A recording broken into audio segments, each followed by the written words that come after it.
Welcome back to Helping Heather. One more point on the Alberta separatist thing. Like, that's a lot of effort. That's a lot of energy. That's a lot of time and money. And if we already have weak negotiators in leadership of Alberta, while it's within Canada, if we separate,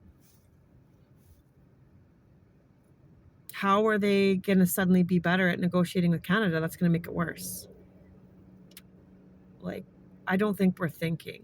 And don't even get me started if we are going to be becoming the 51st state of US. If nobody understands what's going on now in there, like they're stopping people from leaving the US and coming into Canada, their own citizens.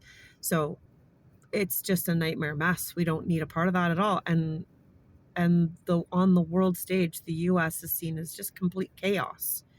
So we have not even begun to see the fallout of that. I don't want to be associated with that. None of us should want to be that. Like, even if you're on the fence thinking that Trump and his cronies are good with what they're doing, you should just want to limit yourself and keep yourself away from chaos, because that's just never good for you, right? Chaos is never going to be good. Again, investors, and limiting negotiations and support that we would need, it just doesn't make any rational sense to my mind. And again, I'm not a person who understands politics and all that, but like, if it's got to be so complicated, why?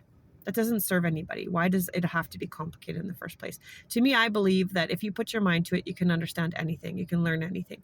And so I will put my mind to it, because I need to make an informed decision about Alberta separating.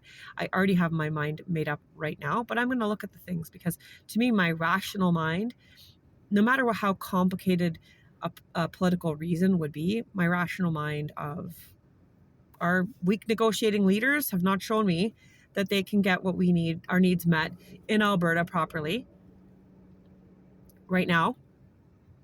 And that's not going to change if we separate. In fact, it'd make it worse to my mind. Okay. So I just want people to think like this. And like, you don't have to be understanding politics to form an informed opinion. Just sitting back with common sense.